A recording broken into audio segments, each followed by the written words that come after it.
আসসালামু আলাইকুম। এটিএন বাংলা সংবাদে সবাইকে স্বাগত জানাচ্ছি। সৈয়দা মারিয়া হোসেন। প্রথমে থাকছে বিআরবি কেবল সংবাদ শিরোনাম। ঢাকা ওয়াশিংটন সম্পর্ক আরও জোরদারের আশা, ট্রাম্পের বিশেষ দূত সার্জিও গরের সাথে পররাষ্ট্রমন্ত্রীর বৈঠক।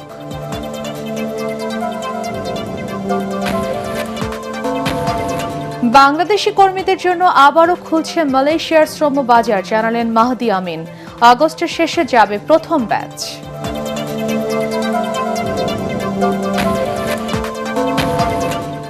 সিলেটে এনসিপির গাড়ি বহরে হামলা, কোন রাজনৈতিক দলের বিরুদ্ধে মুখ না খোলার ঘোষণা নাসিরউদ্দিন পাটোয়ারির।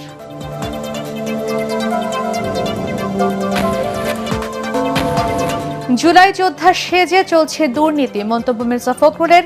বিএনপির বিরুদ্ধে দলীয়করণের অভিযোগ জামাত আমিরের।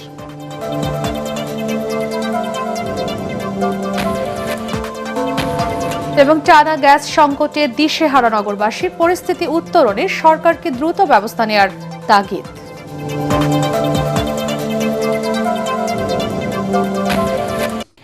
শুনছিলেন বিআরবি কেবল সংবাদ শিরোনাম, এবার বিস্তারিত।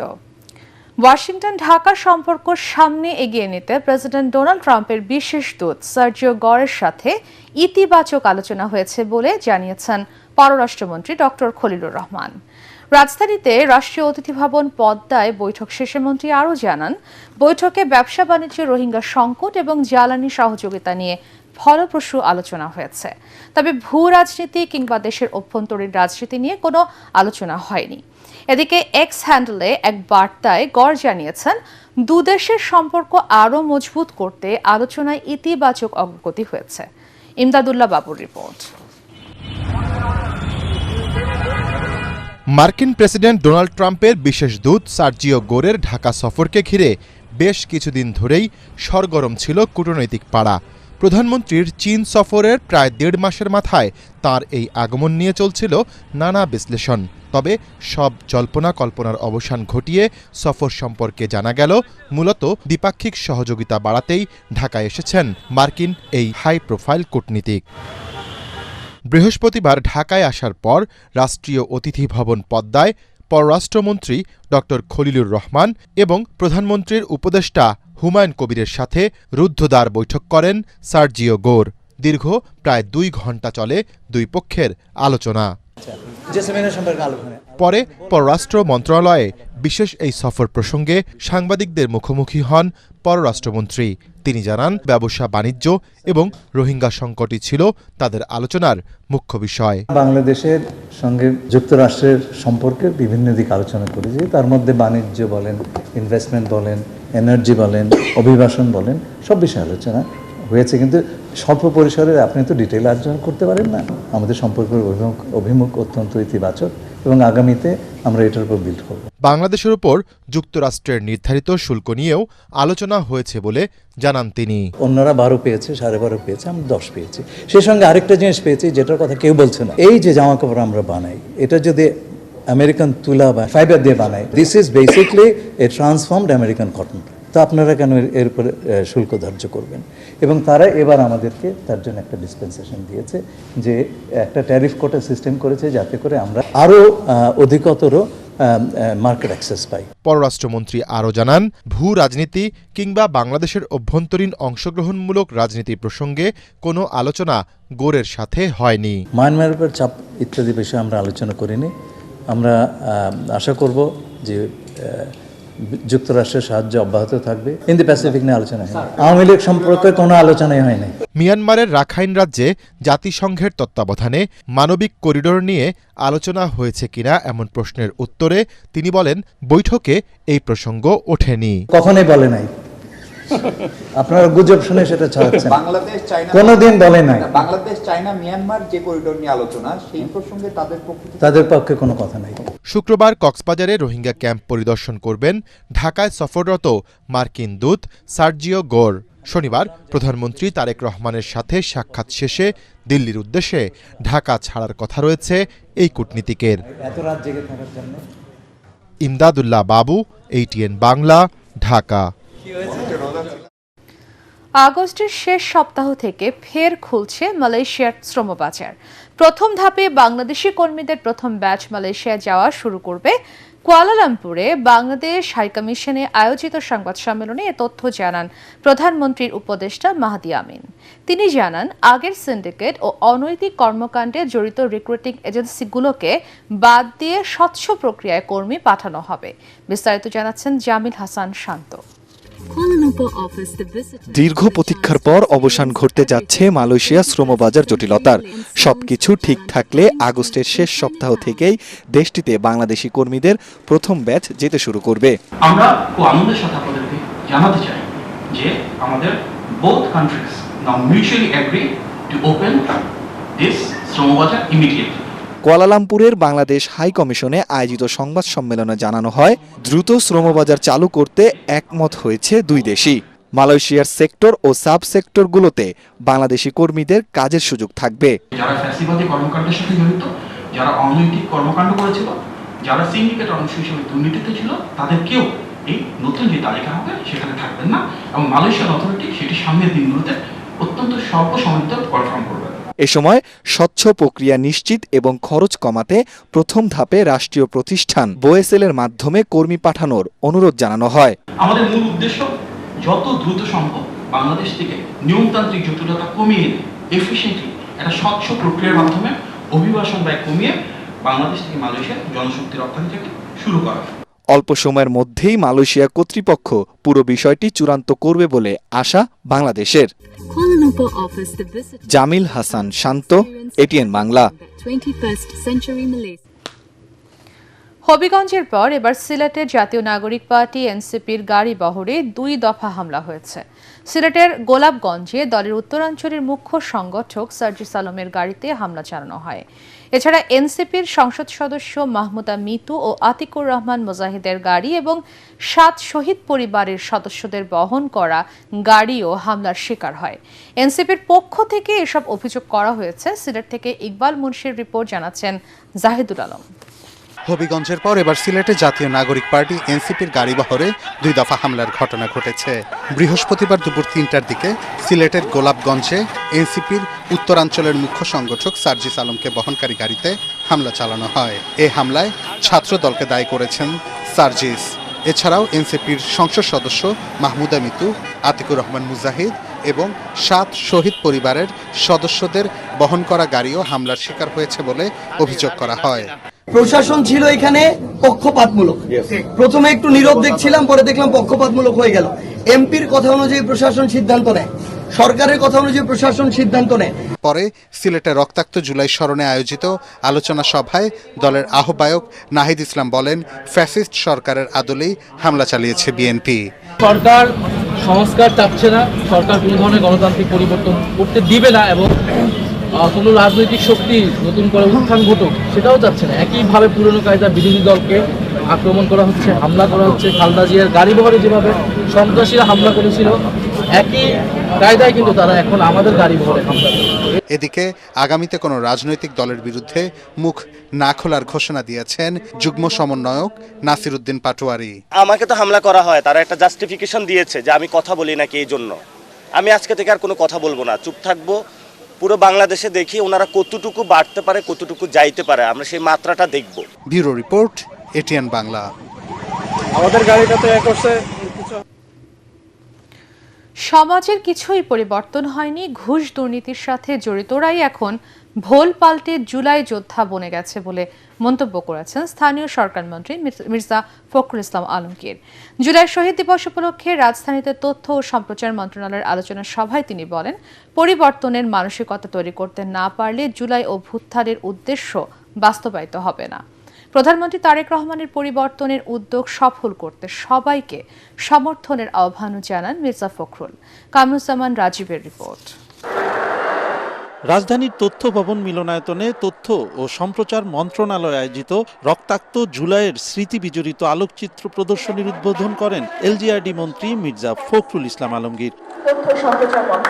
প্রদর্শনীর প্রতিটি ছবিতে উঠে এসেছে অকুতভয় জুলাই যোদ্ধাদের বীরত্ব গাথা। অনুষ্ঠানে জুলাই শহীদ দিবস বিষয়ক বেশ কয়েকটি প্রকাশনার মোড়ক উন্মোচন করেন এলজিআরডি ও তথ্যমন্ত্রী। পরে আলোচনা সভায় বক্তব্য রাখতে গিয়ে মির্জা ফখরুল বলেন, পরিবর্তনের জন্যই ছাত্র জনতাকে অনেক মূল্য দিতে হয়েছে। এখন পরিবর্তন করতে না পারলে জুলাই যোদ্ধাদের রক্তস্রোত বৃথা হয়ে যাবে। স্বৈরাচারী আচরণ আর দেখতে চায় না তরুণ প্রজন্ম। আমরা যারা ক্ষমতায় যাই, একটা রসায়ন কাজ করে যে আমি ক্ষমতায় আছি, ভিন্নভাবে চিন্তা করতে শুরু করে দেয়। এটার পরিবর্তন চেয়েছে ছেলেরা, অনেক মূল্য দিতে হয়েছে, বহু মূল্য। সেটাকে সামনে রেখে যদি আমরা আপনার পরিবর্তনের চেষ্টা না করতে পারি, তাহলে তো আপনার এই রক্তস্রোত এমনি এমনি হারিয়ে যাবে। এ সময় আক্ষেপ প্রকাশ করে মন্ত্রী বলেন, ঘুষখোর দুর্নীতিবাজদের মানসিকতায় কোনো পরিবর্তন আসেনি। তারেক রহমান সমাজ পরিবর্তনের চেষ্টা করছেন। তার হাতকে শক্তিশালী করতে পারলেই জুলাইয়ের আকাঙ্ক্ষার সফলতা আসবে। যারা ঘুষ খেত তারা ঘুষ খাওয়ার পদ্ধতি বিক্রি করছে, একইভাবে ভোট পাল্টাচ্ছে, পাল্টে দিয়ে চলে আসছে। ওরাই এখন অনেক বেশি জুলাই যোদ্ধা হয়ে গেছে। কিন্তু আশাবাদী এই কারণেই যে আমি পরিবর্তন দেখছি একজন মানুষের মধ্যে, সেটা তারেক রহমান সাহেব। তিনি নতুন নতুন নজির স্থাপন করছেন এবং সেই নজিরকে যদি আমরা সামনে নিয়ে যাই সবাই মিলে, তাহলে আমার মনে হয় যে হয়তো পরিবর্তনটা হবে। We must all give him support. অনুষ্ঠানে তথ্যমন্ত্রী বলেন, ৭১-এর মুক্তিযুদ্ধের মতো জুলাই আন্দোলন নিয়ে কেউ যেন ব্যবসা করতে না পারে সে বিষয়ে সজাগ থাকতে হবে। স্বাধীনতা যুদ্ধের পরে যুদ্ধের চেতনাকে প্রতিষ্ঠিত করার বদলে যারা যুদ্ধের প্রকল্পকে ব্যবসার প্রকল্প হিসাবে ব্যবহার করেছিলেন, আমরা জুলাইকে নিয়ে যেন তেমনি কোনো একটি লাভজনক প্রকল্পের কোনো উদ্যোক্তাকে দেখতে না পাই। কামরুজ্জামান রাজীব, এটিএন বাংলা, ঢাকা। ফাঁসির দণ্ডপ্রাপ্ত সাবেক প্রধানমন্ত্রী শেখ হাসিনা ভারত থেকে দেশে ঢুকলেই গ্রেফতার করা হবে বলে জানিয়েছেন আইনমন্ত্রী মোহাম্মদ আসাদুজ্জামান। তবে তিনি সব ধরনের আইনি সহায়তা নিতে পারবেন বলেও জানান মন্ত্রী।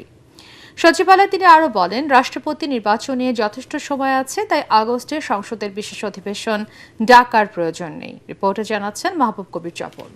জেলখানা রেডি করেন, ফাঁসির মঞ্চ রেডি করেন, আমি আসছি। ঘোষণা অনুযায়ী সাবেক প্রধানমন্ত্রী শেখ হাসিনা ডিসেম্বরে দেশে ফিরলে তার ফাঁসি কার্যকর করা হবে নাকি আপিলের সুযোগ পাবেন তা নিয়ে চলছে বিতর্ক।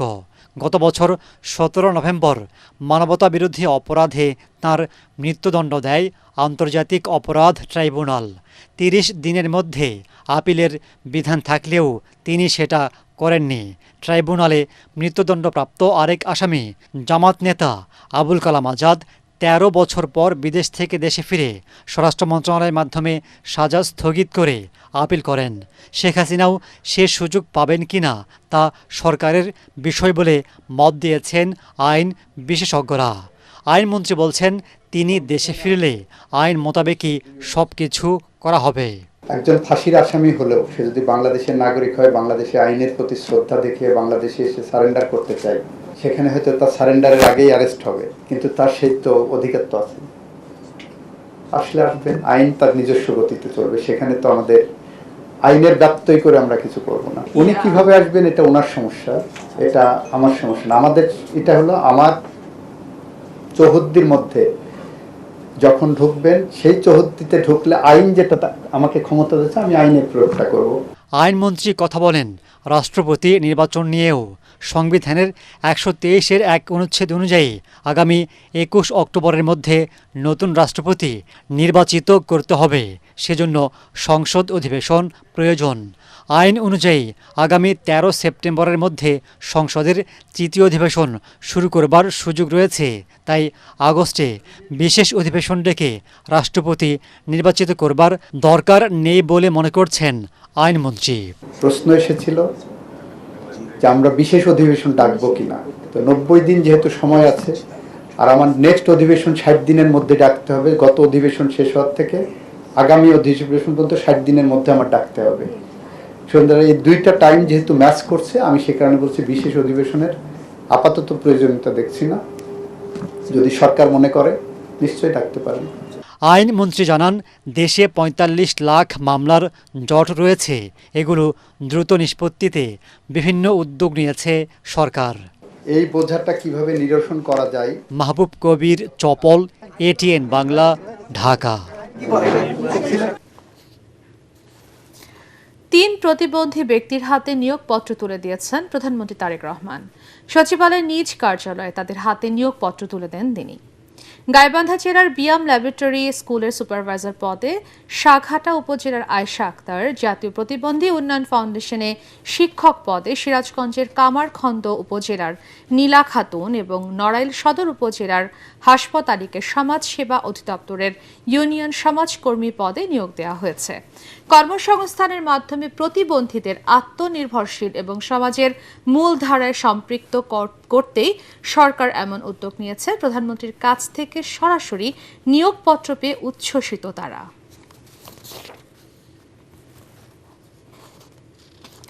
সরকারের পক্ষ থেকে বহুবার গণভোট নিয়ে আপোষের প্রস্তাব দেয়া হলেও তা জামাত প্রত্যাখ্যান করেছে বলে দাবি করেছেন বিরোধী দলীয় নেতা ও দলটির আমির ডাক্তার শফিকুর রহমান।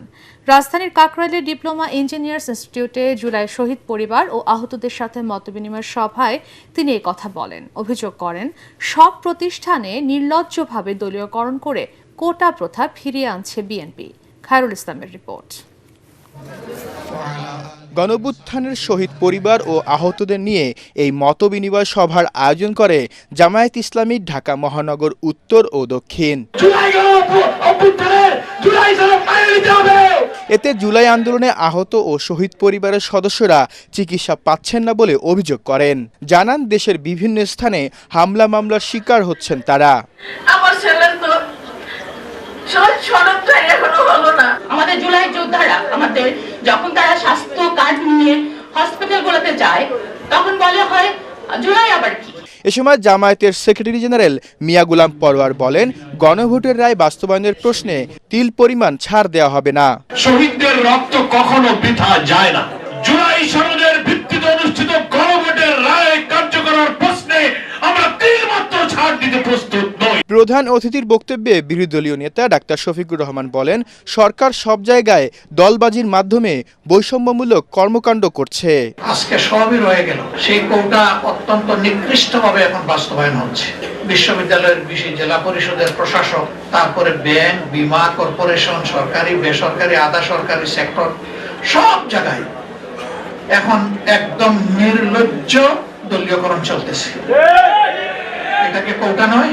বিএনপি নেতৃবৃন্দের অভিযোগের জবাবে তিনি আরও বলেন, জামাত আজ পর্যন্ত জুলাই আন্দোলনের কোনো ক্রেডিট নেননি কিংবা মাস্টারমাইন্ড বলেও দাবি করেননি। তবে শুরু থেকেই তার দল শিক্ষার্থীদের পাশে ছিল বলে জানান জামাত আমির। আপোষের অনেক প্রস্তাব দেওয়া হয়েছে, অনেক লোক টোপ বিভিন্নভাবে দেওয়া হয়েছে। আমরা এ পর্যন্ত এগুলা ঘৃণা বলে প্রত্যাখ্যান করেছি। আমরা বলেছি গণভোট আপনারা চাইলেন, আমরা চাইলাম, এখন আপনারা মানেন না, আমরা কিন্তু আমাদের জায়গায় আছি।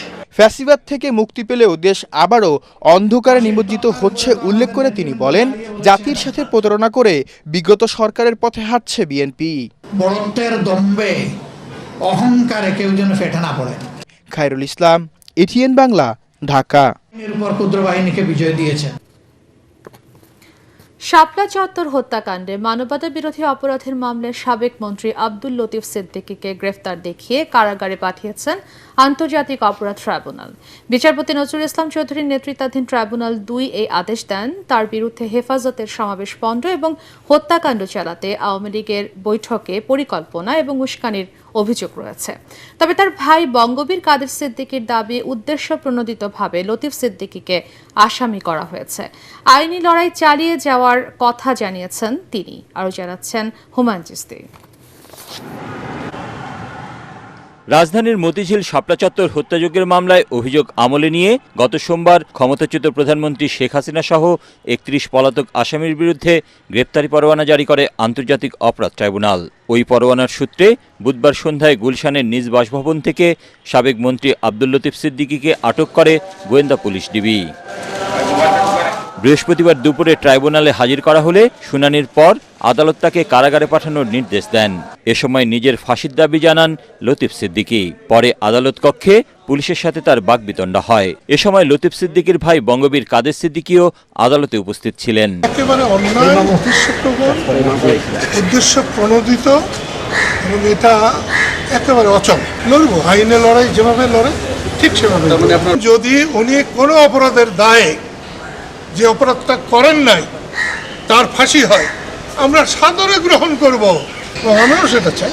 শাপলা চত্বরে গণহত্যা মামলার 10 নম্বর আসামি সে সময়কার বস্ত্র ও পাটমন্ত্রী আব্দুল লতিফ সিদ্দিকী ঘটনার পরিকল্পনাকারী ছিলেন বলে জানিয়েছে প্রসিকিউশন। যে নারকীয় নৃশংসতা ঘটনা ঘটিয়েছিল তার পরামর্শদাতা, উস্কানিদাতা এবং সিদ্ধান্তদাতার মধ্যে উনি একজন, এবং এই সিদ্ধান্তের বলেই 61 জন ব্যক্তিকে হত্যা করা হয়। এদিন রাজশাহীর সাবেক মেয়র খায়রুজ্জামান লিটন সহ 38 জনের বিরুদ্ধে জুলাইয়ে মানবতা বিরোধী অপরাধের আনুষ্ঠানিক অভিযোগ জমা দেয় প্রসিকিউশন। হুমায়ুন চিস্তি, এটিএন বাংলা, ঢাকা।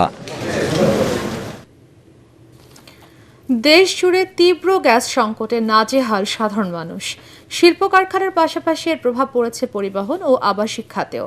চাপ কম থাকায় সিএনজি ফিলিং স্টেশনগুলোতে ঘন্টার পর ঘন্টা অপেক্ষা করেও মিলছে না কাঙ্ক্ষিত গ্যাস। বাসাবাড়িতেও প্রয়োজনীয় গ্যাস না থাকায় চরম ভোগান্তিতে পড়েছেন নগরবাসী। এদিকে আগস্ট মাসে সব ধরনের জ্বালানি তেলের দাম অপরিবর্তিত রেখেছে সরকার। তৌহিদুর রহমান তুহির রিপোর্ট। সকালের আলো ফোটার আগেই সিএনজি ফিলিং স্টেশনের সামনে গাড়ির দীর্ঘ সারি। একের পর এক সিএনজি ও গ্যাস চালিত যানবাহনের অপেক্ষা, কখন মিলবে কাঙ্ক্ষিত গ্যাস। ফিলিং স্টেশনে গ্যাসের চাপ এতটাই কম যে ঘন্টার পর ঘন্টা লাইনে দাঁড়িয়েও খালি হাতেই ফিরছেন চালকরা। 1.5 থেকে 2 ঘন্টা অপেক্ষার পর গ্যাসের চাপ বাড়লেও তা দ্রুত শেষ হয়ে যাওয়ায় নতুন করে লাইনে দাঁড়াতে হচ্ছে তাদের। 14-15 ঘন্টা গাড়ি চালাইতে হলে আমাদের গ্যাস দরকার নিম্নত 600 টাকা। এখানে আমরা গ্যাস পাচ্ছি 2 থেকে 250 টাকা। ঠিক মতন গ্যাসটা দিলে ঠিক মতন 4 ডাল ভাত খাইতে পারতাম, ঠিক মতন চলতে পারতাম, পোলাপান নিয়ে সুখ শান্তি মতন থাকতে পারতাম। সকালে 6টাতে বৈশা রয়েছি, কয়েকটা গাড়ির দিয়া এখন বন্ধ করে দিছে। প্রেসার থাকার কথা যেখানে 200, সেখানে আমাদের প্রেসার আছে 50, সর্বোচ্চ 60। কিন্তু আমরা যদি 2 ঘন্টা 2.5 ঘন্টা বন্ধ রেখে প্রেসার উঠাই, আমরা সর্বোচ্চ আধা ঘন্টা চালাইতে পারি। ড্রাইভাররা বলতে যদি দাম বাড়ায় আমাদের সমস্যা নাই, তাও জানি আমরা গ্যাস পাই। শুধু শিল্প কিংবা পরিবহন খাতি নয়, গ্যাস সংকটের প্রভাব দেখা গেছে আবাসিক এলাকাতেও। দিনের বেশিরভাগ সময় পর্যাপ্ত গ্যাস না থাকায় জ্বলছে না চুলা। এতে চরম ভোগান্তিতে নগরবাসী। 30-40 বছর ধরে কাজ করি, এ জায়গায় গ্যাসের কোনো সমস্যা ছিল না, এখন গ্যাসের অনেক সমস্যা হয়। এখন কেমনে কি করবো আমি বুঝলাম না কিছু। 8টার সময় আসি, 10টা 11টা বাজে যায় জায়গায় কাজ করনি। গ্যাসের সরবরাহ স্বাভাবিক না হওয়া পর্যন্ত এই সংকট আরও বাড়তে পারে বলে আশঙ্কা সংশ্লিষ্টদের। অন্যদিকে অসহনীয় পরিস্থিতি থেকে দ্রুত উত্তরণ চাইছেন ভোক্তারা। তৌহিদুর রহমান তুহি, এটিএন বাংলা, ঢাকা। প্রধানমন্ত্রী তারেক রহমানের হাতে জুলাই আন্দোলনের রক্তমাখা পতাকা তুলে দিয়েছেন শেখ আজিজুর রহমান। 24-এর গণ অভ্যুত্থানে মাথায় গুরুতর আঘাত পেয়ে এ পতাকা দিয়েই রক্ত বন্ধ করেন আহত আজিজুর। সচিবালয়ে মন্ত্রিপরিষদ বিভাগের প্রধানমন্ত্রীর কার্যালয়ের সাক্ষাতে প্রধানমন্ত্রী আজিজুরের আহত হওয়ার ঘটনা, লেখাপড়া এবং সিএনজি চালিয়ে শিক্ষা জীবনের খরচ চালানোর বিষয়সহ তার চিকিৎসার খোঁজ নেন। পরে শেখ আজিজুর রহমান বলেন, প্রধানমন্ত্রীর সঙ্গে সাক্ষাৎ তার জীবনের স্মরণীয় একটি মুহূর্ত।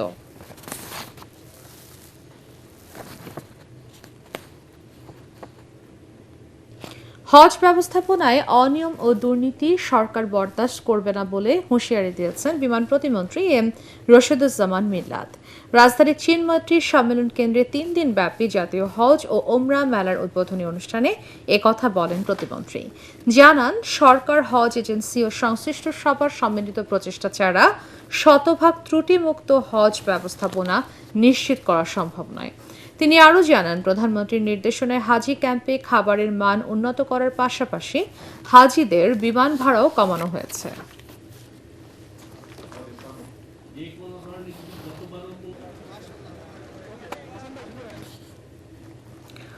হত্যা, অস্ত্র ও চাঁদাবাজির 3 মামলায় চট্টগ্রামের শীর্ষ সন্ত্রাসী মোবারক হোসেন ইমন সহ 4 জনকে কারাগারে পাঠিয়েছেন চট্টগ্রাম সিএমএম আদালত। রোববার রিমান্ড শুনানির জন্য দিন ধার্য করা হয়। এর আগে সংবাদ সম্মেলনে চট্টগ্রাম জেলা পুলিশ সুপার বলেন, ইমন বাহিনীর বাকি সদস্যদের গ্রেফতারে অভিযান চলছে। বুধবার রাতে ভারতে পালিয়ে যাওয়ার সময় যশোরের সীমান্ত এলাকা থেকে 3 সহযোগী সহ গ্রেফতার হয় চট্টগ্রামের এই শীর্ষ সন্ত্রাসী। 6টার সময় এখানে পৌঁছার কথা ছিল জেগর গাছে, পৌঁছে ওই পাশে কে পার করবে এবং ভারতে কে রিসিভ করবে, এটাকে তো সব ঠিক করা ছিল। ইভেন ওই পাশে আধার কার্ড একটা বলে ইন্ডিয়াতে আছে, ওই আধার কার্ডও তার কাছে আমরা পেয়েছি, যেটাতে সে ইউজ করার কথা ওইখানে গিয়ে। 2026-27 অর্থ বছরের জন্য 4,004 কোটি 60 লাখ টাকার বাজেট ঘোষণা করেছে ঢাকা দক্ষিণ সিটি কর্পোরেশন। বিগত বাজেটের তুলনায় নতুন বাজেটের আকার বেড়েছে 163 কোটি 22 লাখ টাকা। এ উপলক্ষে আয়োজিত অনুষ্ঠানে প্রশাসক আব্দুস সালাম বলেন, আয়ের উপর ভিত্তি করে বর্তমান প্রস্তাবিত বাজেটের ব্যয় নির্ধারণ হয়েছে, নেই কোনো ঘাটতি। সৈয়দ রিয়াজের রিপোর্ট।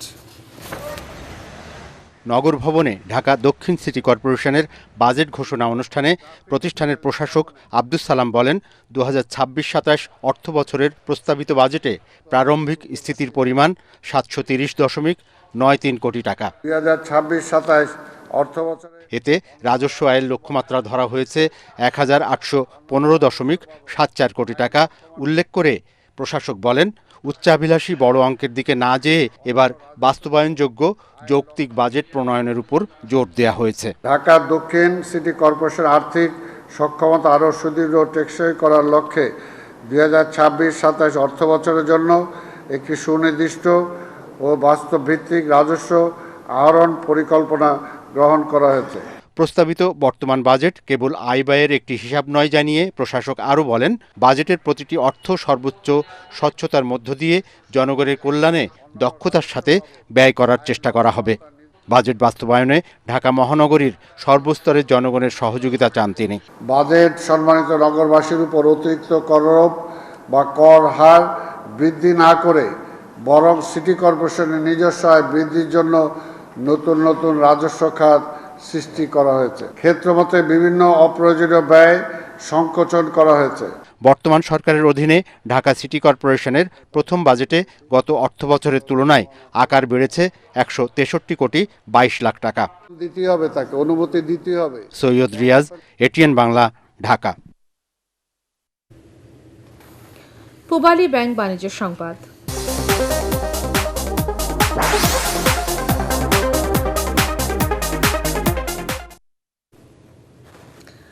ঢাকায় অনুষ্ঠিত হল ইউনিলিভার বাংলাদেশ লিমিটেডের flagship business competition Bizmaestros X Unilever future leaders programme 2026-এর grand finale. Disrupt to win প্রতিপাদ্যে আয়োজিত হয় এবারের 16তম আসর। প্রতিযোগিতা চূড়ান্ত পর্বে চ্যাম্পিয়ন হয়েছে টিম সোপ আর স্টার্স। প্রথম ও দ্বিতীয় runner up team locked out এবং টিম ব্রেকিং গুড। ফাইনালে জুরি প্যানেলে ছিলেন বাটা শু বাংলাদেশ লিমিটেডের managing director Faria Yasmin, Unilever Bangladesh লিমিটেডের customer business development head Sadman Sadikin, home care head Nurul Monowar এবং personal care head Nabila Jabin Khan. বিজয়ী দলগুলোর হাতে পুরস্কার তুলে দেন ইউনিলিভার বাংলাদেশ লিমিটেডের সিইও ও ম্যানেজিং ডিরেক্টর রুহুল কুদ্দুস খান এবং human resource director Syeda Durdana Kabir. এবারে আন্তর্জাতিক সংবাদ।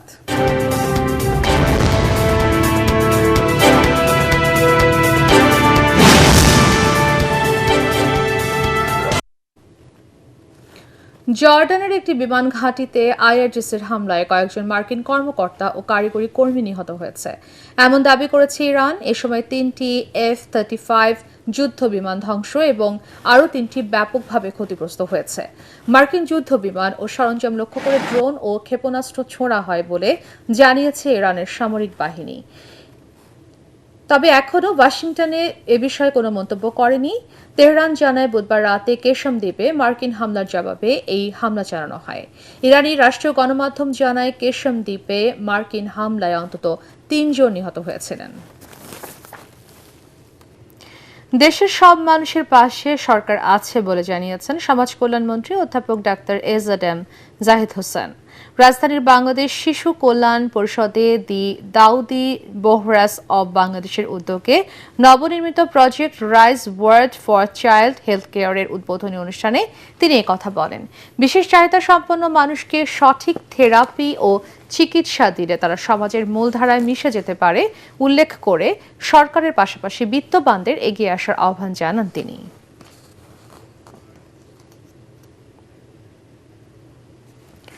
আগামী স্থানীয় সরকার নির্বাচনে জনসেবামূলক কাজের প্রমাণ সাপেক্ষে কাউন্সিলর পদে দলীয় সমর্থন দেওয়া হবে বলে জানিয়েছেন ঢাকা উত্তর সিটি কর্পোরেশনের প্রশাসক শফিকুল ইসলাম খান। রাজধানীর উত্তরায় মতবিনিময় সভায় তিনি বলেন, শুধু পদবি দিয়ে বিএনপির দলীয় সমর্থন পাওয়া যাবে না। এ সময় নগরীর পানি সমস্যা সমাধানে নতুন পাম্প স্থাপন এবং খাল পরিষ্কারের মাধ্যমে মশার উপদ্রব কমানোর কথাও জানান তিনি। বর্ণাঢ্য আয়োজনের মধ্য দিয়ে রাজধানী ঢাকায় উদযাপিত হল মরক্কোর রাজা ষষ্ঠ মোহাম্মদের সিংহাসন আরোহণের ২৭তম বার্ষিকী। রাজধানীর একটি অভিজাত হোটেলে আয়োজিত এক বিশেষ কূটনৈতিক সংবর্ধনা অনুষ্ঠানে বাংলাদেশ সরকারের ঊর্ধ্বতন উপদেষ্টা, বিভিন্ন দেশের রাষ্ট্রদূত, হাই কমিশনার এবং আন্তর্জাতিক সংস্থার প্রধানরা উপস্থিত হয়ে মরক্কোর রাজা ও জনগণকে শুভেচ্ছা জানান। এ সময় দুদেশের পারস্পরিক সম্পর্ক এবং দ্বিপাক্ষিক সহযোগিতা আরও জোরদার করার আশাবাদ ব্যক্ত করা হয়। এবারে খেলার খবর।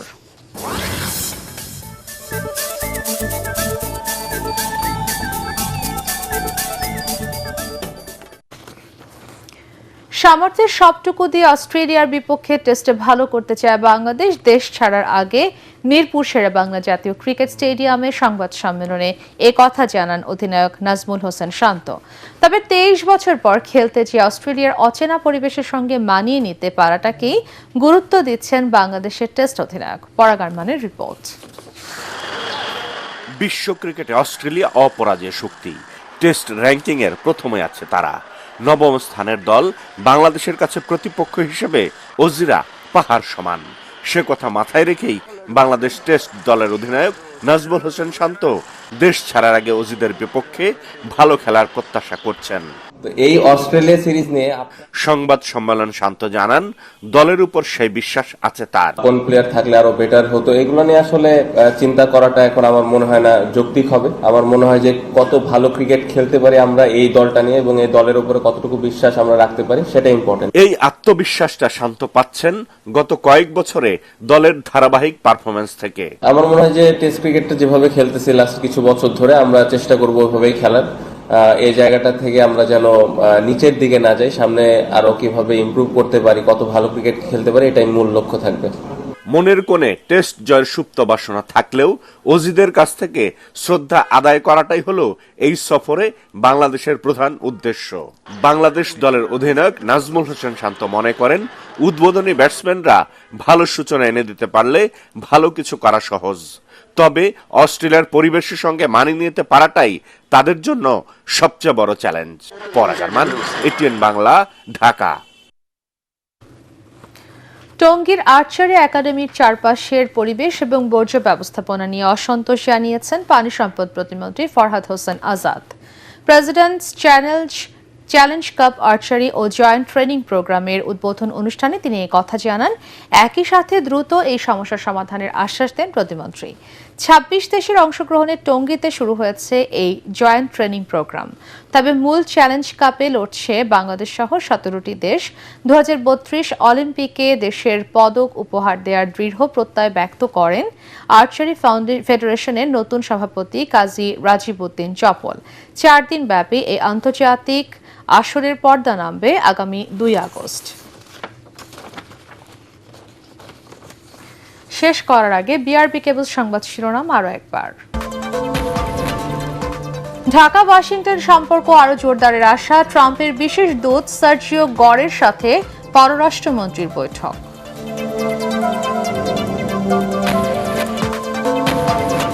বাংলাদেশি কর্মীদের জন্য আবারও খুঁজছে মালয়েশিয়ার শ্রমবাজার, জানালেন মাহাদি আমিন। আগস্টের শেষে যাবে প্রথম ব্যাচ।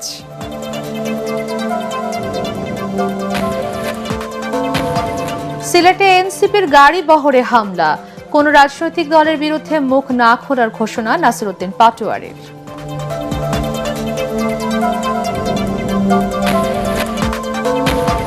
জুলাই যোদ্ধা সেজে চলছে দুর্নীতি, মন্তব্য মির্জা ফখরুলের। বিএনপির বিরুদ্ধে দলীয়করণের অভিযোগ জামাত আমিরের।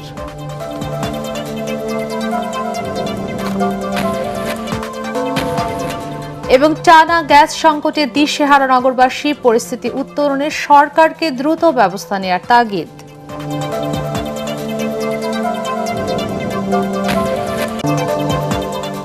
পরবর্তী সংবাদ দেখার আমন্ত্রণ জানিয়ে এখনকার মতো শেষ করছি। এটিএন বাংলার সংবাদ ইউটিউবে দেখতে ব্রাউজ করুন, youtube/এটিএন বাংলা নিউজ। ধন্যবাদ সবাইকে।